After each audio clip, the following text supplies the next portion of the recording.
अस्सलाम वालेकुम स्टूडेंट्स। कैसे हैं आप सब? रमज़ान कैसे जा रहा है आपका? बहुत सी तिलावत कीजिए। अच्छा, इसमें मल्टीप्लाई हो जाता है सवाब, ठीक है ना? अच्छा जी, आज हम डेसिमल्स के बारे में पढ़ेंगे। ये डेसिमल्स को लेके बहुत से स्टूडेंट्स कंफ्यूज हो जाते हैं कि पॉइंट जो है उसे कहाँ पर लगाना है, ठीक है? तो सबसे पहले तो हम इम्पोर्टेंस ऑफ डेसिमल्स के बारे में पढ़ेंगे कि डेसिमल्स की एक्चुअली इम्पोर्टेंट क्या है। इसके लिए एक एग्ज़ाम्पल लेते हैं। देखिए, अगर आपको किसी ने ऐसे बैग्स दिए हुए हों, बैग फुल ऑफ सैंड से भरे हुए हों, बैग ऑफ सैंड्स दिए हों, और एक जो है वो 3/4 हो और एक 1/2 हो, ठीक है ना? और आपसे कहें कि इसमें से हैवियर कौन सा है, which bag is heavier than the other one, ठीक है ना? तो आप 3/4 को, अब जब आप को लिए फिर बहुत ज़्यादा टाइम लगेगा कि अब जब आप इसको वो करेंगे, इसके एलसीएम निकालेंगे एंड ऑल दीज थिंग्स, ठीक है? या फिर इसको डिवाइड करेंगे।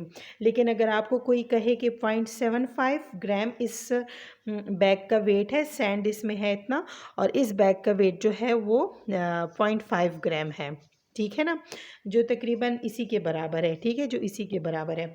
अगर आपको कोई इस तरह से कहे तो फिर आप जल्दी से कह दोगे कि जी 0.75 ग्राम इज़ ग्रेटर देन 0.5 ग्राम, ठीक है? तो ये बैग नंबर 1 जो है वो ग्रेटर है बैग नंबर 2 से। आप जल्दी से फिर ये कह सकोगे। कैसे? क्योंकि टेंस में जो है यहाँ पर 7 है और ये 5 है, तो 7 is obviously greater than 5. You can say easily that bag number 1 is greater, having 0.75 gram weight is greater than bag number 2 having 0.5 gram sand. Understand? तो ये इस वजह से डेसिमल्स इम्पॉर्टेंट होते हैं, इसकी ये इम्पोर्टेंस इस वजह से है, ठीक है ना? अच्छा जी, आज हम सिंपल इसके एडिशन के बारे में पढ़ेंगे और इसकी मल्टीप्लिकेशन और एडिशन कैसी होती है। एडिशन बहुत सिंपल है। जैसे अगर आपको किसी ने कोई प्रॉब्लम दिया हुआ है इस तरह से कि 2.5 को आप 3.5 से ऐड करें, तो आप सिंपल इस तरह से करेंगे कि जो ये पॉइंट है दोनों के वो एक दूसरे के ऊपर नीचे आ जाए। तो ये जो है 0.5 3.5, ठीक है ना? तो आसानी से आप कर सकते हैं। 5 + 5 = 10.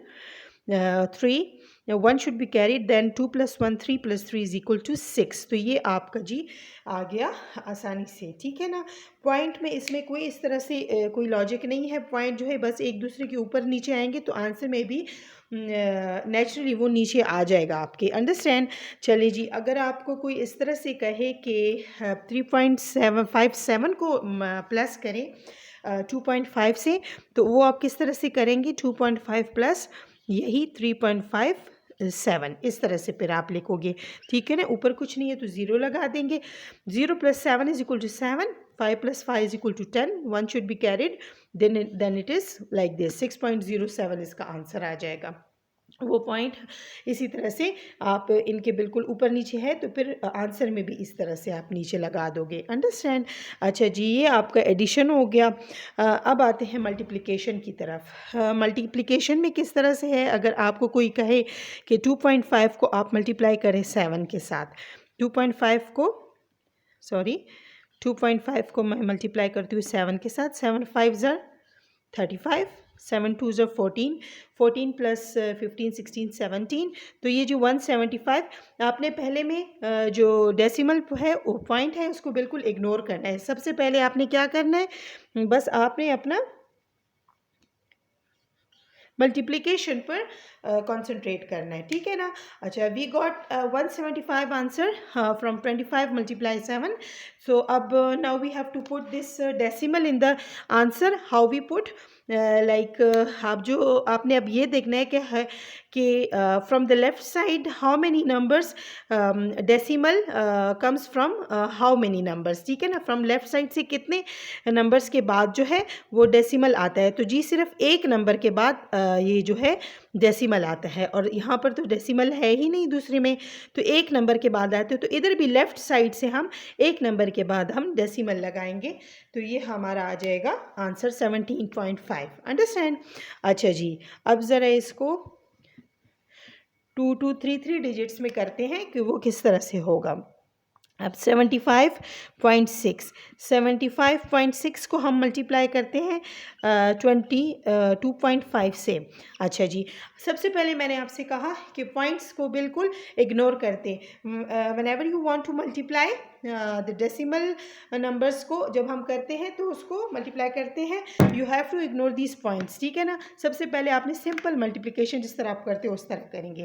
अच्छा, 5 6 30, 3 should be carried, 5 5 are 25 plus 3 is equal to 28, 2 should be carried, 5 7 are 35, 36 37, अच्छा जी, 2 6 are 12, 1 should be carried, 2 5 are 10 plus 1 is equal to 11, 2 7 are 14 plus 1 is equal to 15, 9 10, now we have to add these, 9 10, 9 8 और ये 1। अच्छा जी, अब decimal कहाँ पर लगाना है जी। अब हमने ये देखना है कि डेसिमल्स जो है वो लेफ़्ट साइड से कितने नंबर्स के बाद आया। तो लेफ़्ट साइड से यहाँ पर इस नंबर में एक नंबर के बाद आया है और इस नंबर में भी एक नंबर के बाद आया है। तो एक यहाँ पर, इन दोनों को जमा करने से क्या होगा 2, ठीक है ना। तो इस 2 को लेकर आपने फिर 2 नंबर्स जो हैं वो डेसिमल लेफ़्ट साइड से फिर आपने 2 नंबर्स को जोड़ के डेसिमल लगाना है। तो आंसर आपका ये आ जाएगा, ठीक है। मेरे ख्याल में अब ये बहुत आसान हो गया। मैं एक और प्रॉब्लम आपके लिए सॉल्व कर लेती हूँ ताकि आपको अच्छे से समझ आ जाए।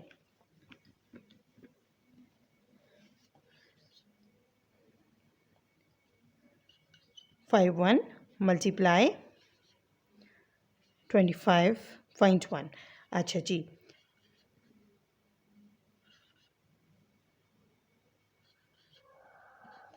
सबसे पहले आपने डेसिमल्स को बिल्कुल इग्नोर करना है, ये बात तो मैंने आपको बता दी थी। तो ये जो है इस तरह से आएगा, 5 1 are 5, 5 5 are 25, 2 should be carried, 5 3 are 15 16 17, ठीक है जी। 2 1 are 2, 2 5 are 10, 2 3 are 6 7। अच्छा, इन सब को प्लस करेंगे तो 11 8 एंड 8। अच्छा जी, अब डेसिमल कहाँ पर लगाना है। यहाँ पर हम देखें कि लेफ़्ट साइड से डेसिमल कितने नंबर्स के बाद आया है, 1 2 नंबर्स के बाद आया है और यहाँ पर सिर्फ एक नंबर के बाद आया है। तो 2 + 1 = 3। तो यहाँ पर 3 नंबर्स के बाद लेफ़्ट साइड से हम डेसिमल लगाएंगे 101 यहाँ पर। तो ये आपका आंसर आ जाएगा। अंडरस्टैंड, होपफुली आप अंडरस्टैंड कर गए होंगे। इंशाल्लाह अगली वीडियो में मैं आपको डेसिमल्स के डिविजन्स के बारे में आपको बताऊंगी, ठीक है। तब तक के लिए अल्लाह हाफिज़, गुड लक, अपना बहुत ख्याल कीजिएगा।